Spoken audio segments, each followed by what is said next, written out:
मैं आपको 2-3 आंकड़े देना चाहता हूं।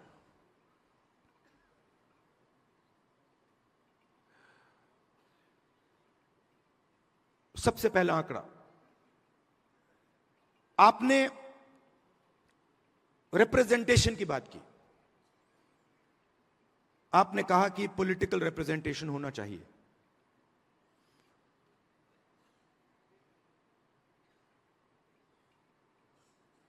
आज के हिंदुस्तान में एमएलए के पास, मेंबर ऑफ पार्लियामेंट के पास कोई पावर नहीं है। मैं मिलता हूं लोकसभा में बीजेपी के पिछड़े वर्ग के एमपी से, दलित एमपी से, आदिवासी मेंबर ऑफ पार्लियामेंट से। वो मुझे कहते हैं भैया हमें पिंजरे में बंद कर यहां टांग रखा है।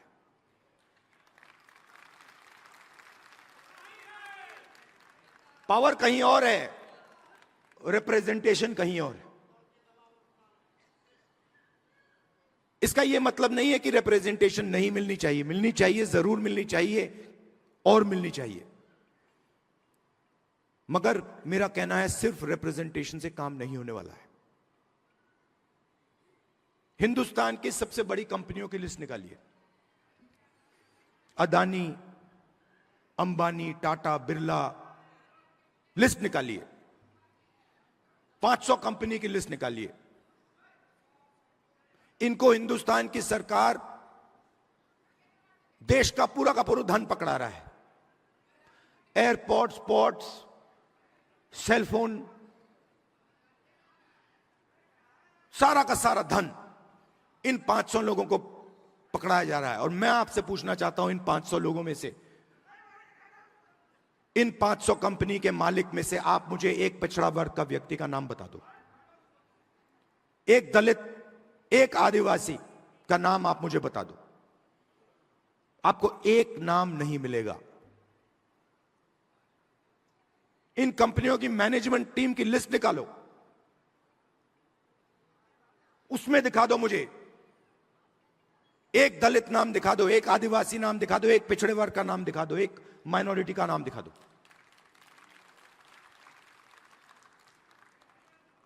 मीडिया में देखिए,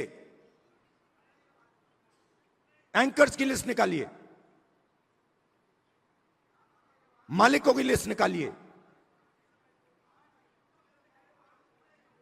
20-25 कंपनियां, मीडिया की कंपनियां पूरा नैरेटिव बनाती हैं, हिंदुस्तान का नैरेटिव बनाती हैं। उसमें किसान की कभी बात नहीं होगी, पिछड़ों की कभी बात नहीं होगी, दलितों की बात नहीं होगी, मजदूर की बात नहीं होगी।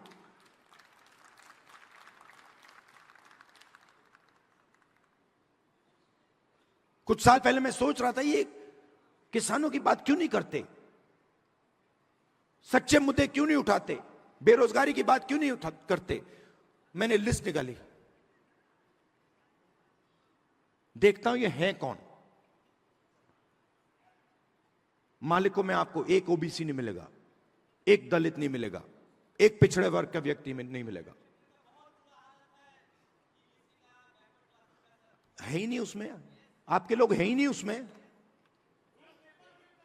आप प्राइवेटाइजेशन की बात होती है, आप मुझे बताओ कौन सी प्राइवेट कंपनी में दलित, आदिवासी, पिछड़े वर्ग के लोग मालिक हैं, मुझे बताओ।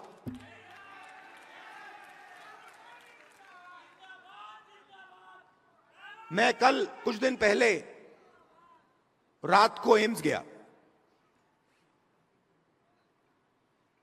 मेट्रो स्टेशन में लोग वहां 600-700 लोग लेटे हुए हैं। किसी को कैंसर हुआ है, दिल की बीमारी है, वाल्व नहीं काम कर रहा, सांस नहीं ले पा रहे हैं, टॉयलेट नहीं वहां पे, खाने को नहीं है, प्राइवेट अस्पताल में जा नहीं सकते।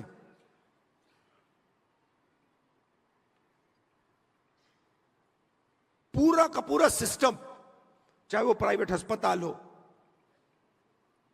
शिक्षा का सिस्टम हो,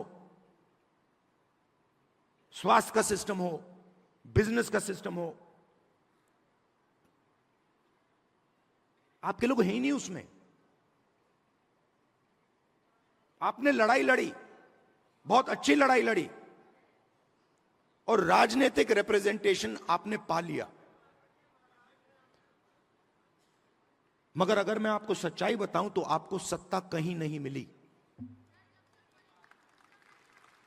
क्योंकि हुआ क्या, जब इन लोगों को पता लगा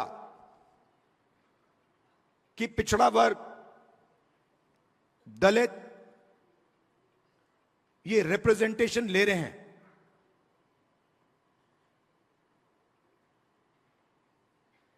तो इन्होंने रिप्रेजेंटेशन आपको दे दी, मगर पावर कहीं और ले गए।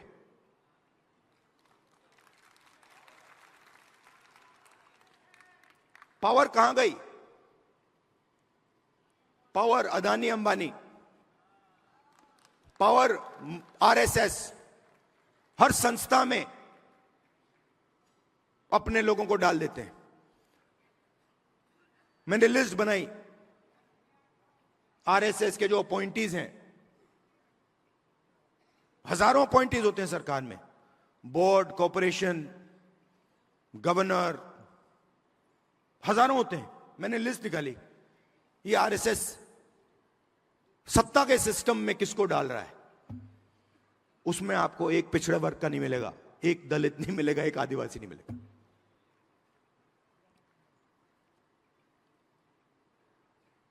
बजट, हिंदुस्तान का बजट 90 लोग बांटते हैं। एमपी एमएलए बजट नहीं बांटते। जो धन है वो 90 अफसर बांटते हैं, secretary to government of India. मैंने लिस्ट निकाली, ये है कौन? आपकी आबादी, पिछड़े वर्ग की आबादी 50% है, कम से कम।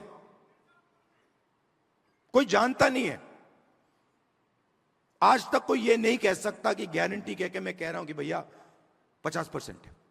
यह कह सकते हैं कि हां 50%, कम से कम 50 है, 50 से 55 भी हो सकती है, 60 भी हो सकती है, पता नहीं, मगर 50 से कम नहीं है।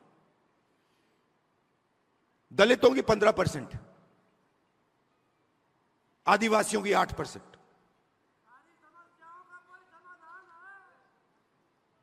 इसीलिए तो हम यहां आए हैं।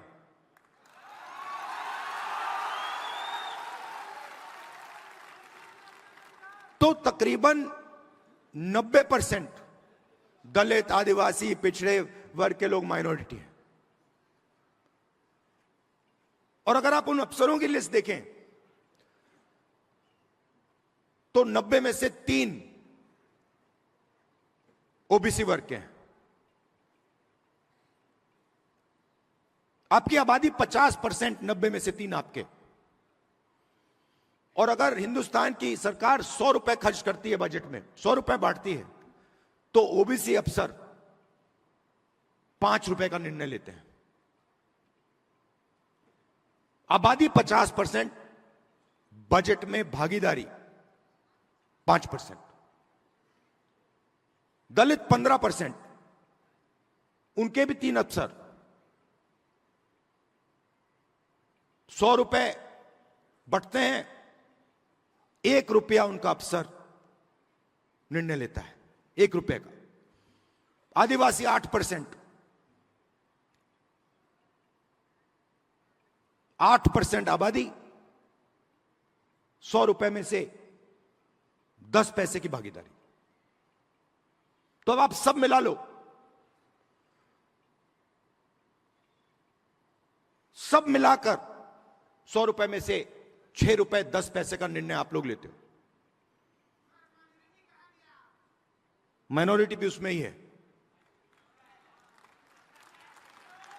वो भी उसी में है। तो आपकी भागीदारी 6%, 7%, 8%, आपकी आबादी 90%। प्राइवेट सेक्टर में पूरा का पूरा धन 200 लोगों को जा रहा है, उसमें आपका एक आदमी नहीं,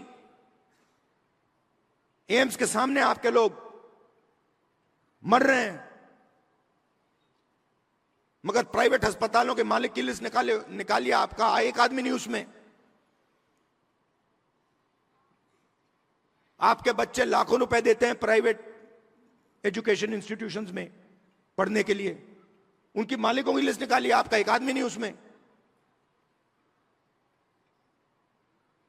जीएसटी कौन देता है? आप देते हो। बजट में पैसा कहां से आता है? आसमान से थोड़ी टपकता है। बजट में पैसा, जीएसटी का पैसा आता है, जीएसटी का पैसा आप देते हो। जितना पैसा अदानी, अगर अदानी शर्ट खरीदेगा, यही शर्ट जो आपने पहन रखी है, अगर वो यही शर्ट खरीदेगा, जितना टैक्स आप दोगे उतना टैक्स वो देगा।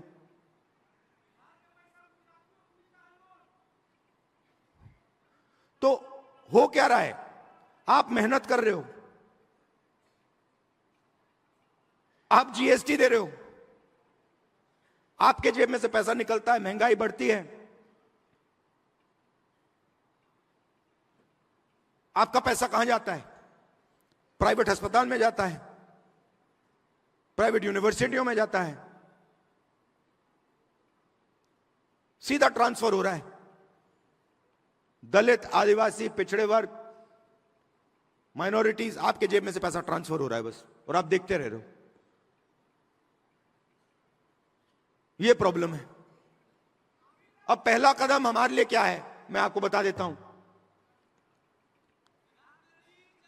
पहला कदम हमें यह पता लगाना है कि सच्ची स्थिति क्या है, सच्ची सिचुएशन क्या है। जाति जनगणना, और हम छोड़ने वाले नहीं है। और यह बिहार वाला जाति जनगणना नहीं, यह फेक जो जाति जनगणना इन्होंने किया है, लोगों को बेवकूफ बनाने वाला, ये नहीं। और जाति जनगणना के बाद आप क्या एक्शन लेंगे, वो सबसे जरूरी है। जाति जनगणना क्या है? जाति जनगणना एक्सरे जैसा है। किसी को चोट लगती है, डॉक्टर के पास जाता है, कहते हैं डॉक्टर मेरे हाथ में दर्द है, डॉक्टर एक्सरे करता है, कहता है हां हाथ टूटा हुआ है। तो जाति जनगणना एक्सरे, एमआरआई जैसी चीज है। उससे दूध का दूध, पानी का पानी हो जाएगा। सबको पता लग जाएगा हमारी आबादी इतनी है, भागीदारी इतनी है। मगर उसके बाद जाति जनगणना के बेसिस पे पॉलिसी बननी चाहिए। तो हमारा विजन क्या है कि हिंदुस्तान का पूरा जो सिस्टम है, जो कोलैप्स कर रहा है, क्यों कोलैप्स कर रहा है? क्योंकि अन्याय है। गरीब लोगों के पास रोजगार नहीं है, किसान को सही आमदनी नहीं मिलती, मजदूर को सही कॉम्पेंसेशन नहीं मिलती। क्यों? क्योंकि पूरा का पूरा धन वही 10-15 लोगों के हाथ में जा रहा है।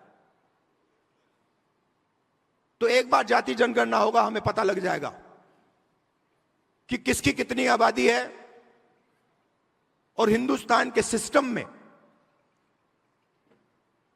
उसकी कितनी भागीदारी है। प्राइवेट अस्पतालों में कितनी भागीदारी है, कॉलेजेस यूनिवर्सिटीज में कितनी भागीदारी है, मीडिया में कितनी भागीदारी है, कॉर्पोरेट इंडिया में कितनी भागीदारी है, ब्यूरोक्रेसी में कितनी भागीदारी है। और उसके बाद हम सही प्रकार से विकास की बात कर पाएंगे। बिना जाति जनगणना विकास की सही तरीके से बात नहीं की जा सकती है। तो इसीलिए मैंने पार्लियामेंट हाउस में कहा है, साफ कहा है कि चाहे कुछ भी हो जाए,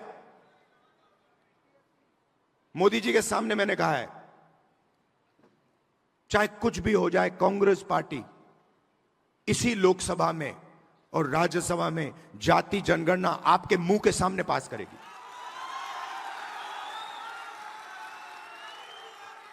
और हमने यह भी कहा है कि जो दीवार बना रखी है 50% रिजर्वेशन की दीवार, उस दीवार को हम लोकसभा और राज्यसभा में तोड़ के परे कर देंगे। रिजर्वेशन 50% से ज्यादा होना चाहिए, जाति जनगणना होनी चाहिए और हर जात को इस देश में भागीदारी मिलनी चाहिए। और ये सिर्फ हम नहीं कह रहे हैं, ये सिर्फ आप नहीं कह रहे हैं, ये कॉन्स्टिट्यूशन कह रहा है, ये संविधान कह रहा है, इसमें लिखा हुआ है। इसमें लिखा है हिंदुस्तान के सब लोग एक जैसे हैं, समान हैं और सबकी प्रगति होनी चाहिए, सबकी भागीदारी होनी चाहिए। तो हम कॉन्स्टिट्यूशन के लिए, संविधान के लिए लड़ रहे हैं, संविधान की रक्षा कर रहे हैं और इसकी सोच को हम पूरे देश में फैला रहे हैं। और लड़ाई, मैंने पार्लियामेंट में भाषण में साफ बोली, लड़ाई संविधान और मनुवाद के बीच में है। एक तरफ समानता, एकता, दूसरी तरफ नफरत और हिंसा। और मैं ये आपसे कहने आया हूं, जो आपने कहा कि राजनीतिक नुकसान होगा तो भी मैं ये काम करूंगा, मुझे कोई फर्क नहीं पड़ता है। जितना नुकसान हो वो सब हो जाए, मुझे कोई फर्क नहीं पड़ता। ये काम मैं करके छोड़ूंगा। आप सब यहां आए, इसके लिए दिल से आपका बहुत बहुत धन्यवाद। और ये जो मैसेज है आप गांव गांव में फैलाइए, संविधान का मैसेज, जाति जनगणना का मैसेज और 50% रिजर्वेशन की दीवार को तोड़ने वाला मैसेज। धन्यवाद, नमस्कार, जय Hind. Stay ahead with our cutting-edge news app. Instantly access the latest shorts in just 1 minute and breaking news in just 50 words. Download now for a smarter, faster news experience.